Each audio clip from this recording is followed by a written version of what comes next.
Então ouvi uma voz do céu dizendo: Escreva, bem-aventurados mortos que, desde agora, morrem no Senhor. É o que vamos estudar neste vídeo. Seja bem-vindo ao nosso canal e se você está me vendo pela primeira vez, nesta série nós estamos estudando o livro de Apocalipse versículo por versículo. Nós já estudamos 60% do livro de Apocalipse. Veja que o livro de Apocalipse é formado por 404 versículos distribuídos em 22 capítulos. Nós já estamos quase no final do capítulo número 14. Veja como está rendendo o nosso aprendizado. E para você acessar todos os versículos que já foram estudados, olha como é fácil. Você acessa o canal Antônio Fonseca ICP, clica em playlist e procura aqui Apocalipse versículo por versículo. Aí você abre, pronto, aqui você tem todos os versículos estudados até agora. E todos os slides utilizados durante a aula ficam disponíveis no nosso site, no www.icp.com.br. Agora chega de moleza. Vamos para o estudo de mais 2 versículos. Apocalipse capítulo 14, versículos 12 e 13. Aqui há a perseverança dos santos, os que guardam os mandamentos de Deus e a fé em Jesus. Então ouvi uma voz do céu dizendo: Escreva, bem-aventurados mortos que, desde agora, morrem no Senhor. Sim, diz o Espírito, para que descansem das suas fadigas, pois as suas obras os acompanham. Como eu faço em todas as aulas, nós vamos estudar parte por parte dos versículos e sempre a parte estudada eu vou destacando, deixando na cor amarela.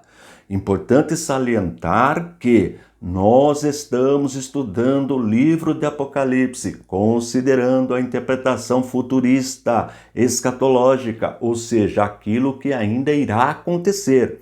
E considerando a interpretação futurista, nós temos 2 possibilidades: interpretar o texto como literal ou como simbólico. Tudo vai depender do contexto. Lembrando que contexto é aquilo que vem antes ou depois do texto. Fazendo estas considerações, vamos para a primeira parte. Aqui está a perseverança dos santos. Santos, nós já sabemos, são a igreja. São aqueles que um dia reconheceram que são pecadores e aceitaram o plano da salvação, aceitaram Jesus Cristo como único e suficiente Salvador. Um detalhe importante é que a palavra santo é uma palavra polissêmica, ou seja, tem mais de um significado. Por exemplo, Deus é santo, significa que Deus é perfeito, mas a palavra santo também significa separado. Separado do quê? Do pecado. Não significa perfeito neste caso. Como eu disse, a igreja que somos nós, a igreja ela é santa, porque ela vive separada do pecado. Mas as pessoas que fazem parte da igreja não são perfeitas. Isto é importante ficar bem claro. E para confirmar o que eu estou dizendo, vamos ler um versículo. A primeira carta que Paulo escreveu aos Coríntios, no 1º capítulo, versículo 2. A igreja de Deus que está em Corinto, aos santificados em Cristo Jesus, chamados para ser santos, com todos os que em todos os lugares invocam o nome do nosso Senhor Jesus Cristo, Senhor deles e nosso. Observou? A igreja é santa. E quando nós estudamos esta carta, nós vamos ver que a igreja de Corinto, ela não era perfeita. Nós vemos falhas na igreja de Corinto, nas pessoas que frequentavam esta igreja, que pertenciam a esta igreja. Portanto, fica confirmado, a palavra santo, neste caso, significa separado do pecado, não perfeito. Isso é importante ficar bem claro. Vamos em frente. Aqui está a perseverança dos santos, os que guardam os mandamentos de Deus e a fé em Jesus. 2 detalhes nós podemos observar: os que guardam os mandamentos de Deus. Vou ler um texto que está no Evangelho que João escreveu, no capítulo 14, versículo 21. Observe, são palavras de Jesus. Aquele que tem os meus mandamentos e os guarda, esse é o que me ama. E aquele que me ama será amado por meu Pai. E eu também o amarei e me manifestarei a ele. Nós sabemos que a igreja vive na graça. Portanto, esses mandamentos que Jesus está falando não podem ser os mandamentos do Antigo Testamento como querem, por exemplo, os adventistas. Não, porque senão nós não estaríamos vivendo a graça, estaríamos debaixo da lei. E para confirmar o que eu estou falando, observe esse outro texto. Primeira carta aos Coríntios, capítulo 7, versículo 19. A circuncisão em si não é nada. A incircuncisão também nada é. Mas o que vale é guardar os mandamentos de Deus. Veja que neste ensino de Paulo ele está reforçando a graça. Por quê? Porque a circuncisão também é um estatuto perpétuo para o povo judeu. Todo menino judeu, no 8º dia, passa pelo processo da circuncisão. É um mandamento de Deus para o povo judeu. Interessante é que se o dia de circuncidar o menino caísse no dia de sábado, o 8º dia caísse no sábado, e eles realizavam o procedimento da mesma forma, invalidando desta forma o sábado. E por que eu estou dizendo isso? Que para o povo judeu, circuncidar o menino no 8º dia era ainda mais importante do que a guarda do sábado. Logo, os adventistas que defendem esses mandamentos de Deus como sendo a guarda de sábado deveriam passar também pelo processo da circuncisão.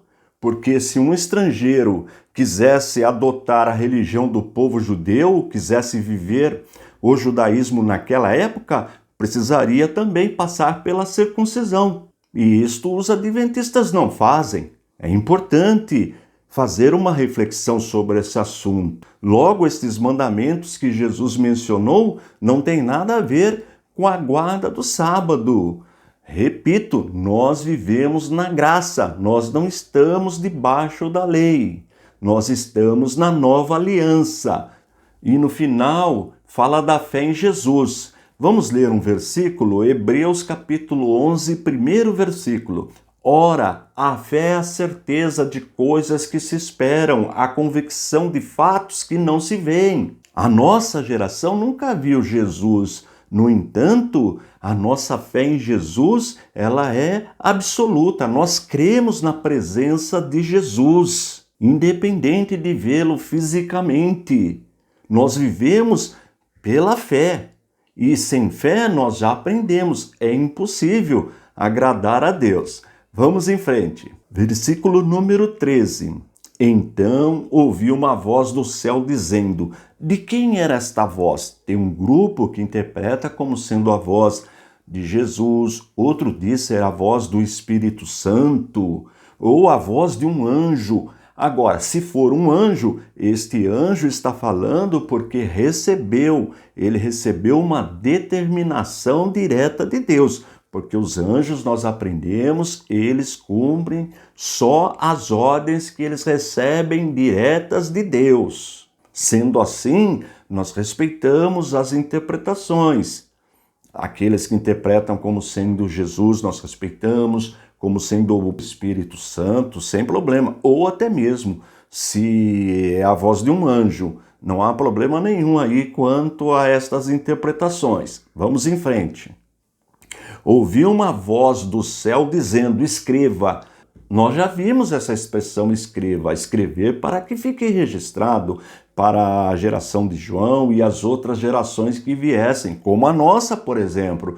Daí eu sempre ter dito que o livro de Apocalipse é um livro super atual, deve ser estudado na igreja, porque o livro de Apocalipse foi escrito para a igreja. Nós já aprendemos também que a humanidade, aqueles que ainda não tiveram encontro com Cristo, não tem como entender o livro de Apocalipse. Só a igreja entende o livro de Apocalipse, porque a igreja tem o Espírito Santo. E o Espírito Santo, ele é o mestre da igreja. É ele que nos dá entendimento.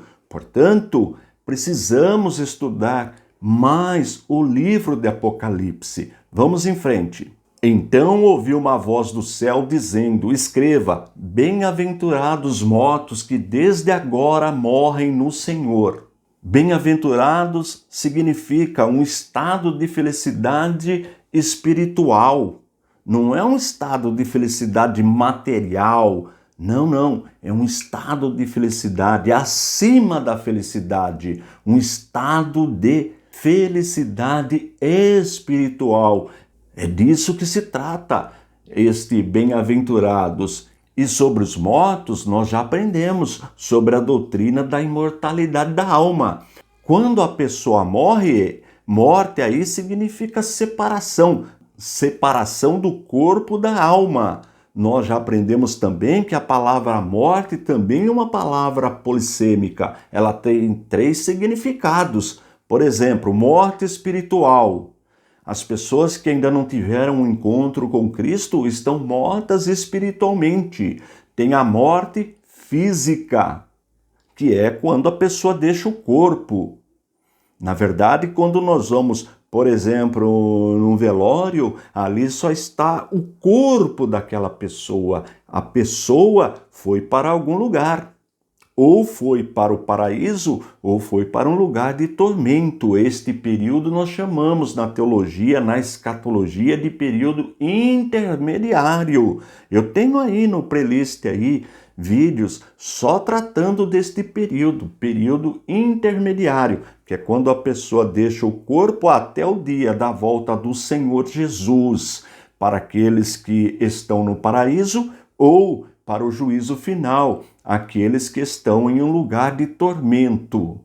E a morte eterna, que no livro de Apocalipse é chamada de segunda morte, é ficar eternamente distante de Deus. É onde serão lançados o diabo, seus anjos e todos aqueles que não temem a Deus. Daí estas pessoas que deixaram o corpo, e nós vamos ver que isto acontece na grande tribulação, que foram martirizadas, estão descansando, estão na presença do Senhor. Vamos em frente.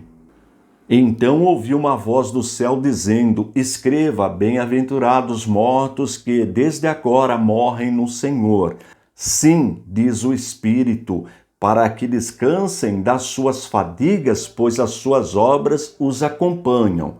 Bem, aí tem um detalhe importante. Nós aprendemos que o anticristo vai se manifestar na grande tribulação. O anticristo é a besta que emergiu, que surgiu do mar. E o falso profeta, a besta que surgiu, emergiu da terra. Ambos recebem poder nunca visto de Satanás, cujo objetivo é enganar a humanidade. Tudo isso nós aprendemos em versículos anteriores. Agora o detalhe. Se estas pessoas morrem no Senhor e nós estamos falando da grande tribulação, significa que estas pessoas não aceitaram adorar a imagem da besta, que nós já estudamos também.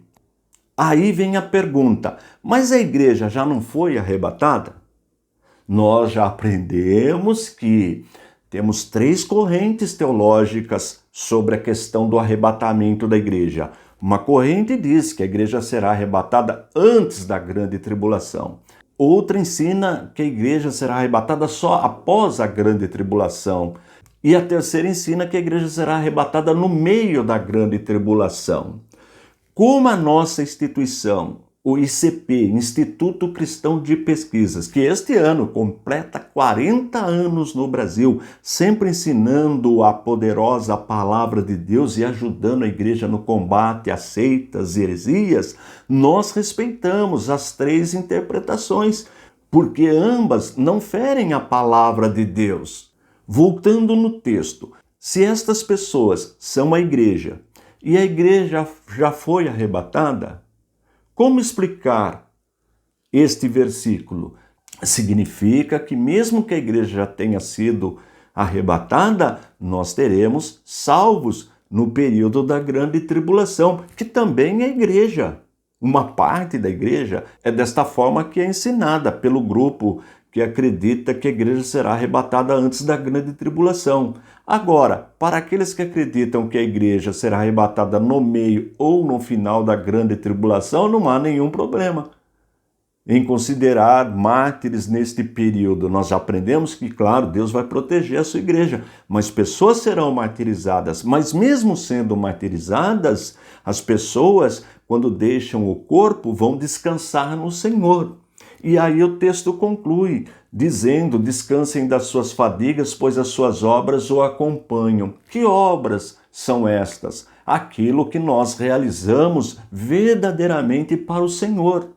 Independente da posição que a pessoa ocupa na igreja, na denominação, Deus conhece a vida de cada um, aqueles que ajudam a obra com alegria, que não ficam murmurando, que estão sempre contribuindo, de alguma forma ajudando o trabalho do Senhor, que estão sempre evangelizando, levando uma palavra de paz, que não misturam as coisas.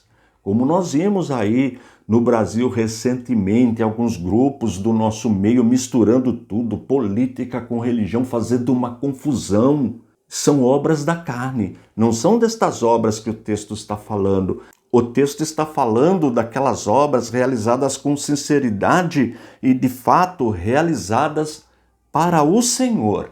Na próxima aula nós vamos aprofundar mais um pouquinho sobre o estudo do livro de Apocalipse. Não vai perder a próxima aula e continue me ajudando. Utilize esse material para ajudar os novos convertidos no discipulado. Desta forma, você também fará parte do nosso ministério, que tem como objetivo o ensino da poderosa palavra de Deus. Estou indo embora, forte abraço e fique na paz de nosso Senhor e Salvador Jesus Cristo.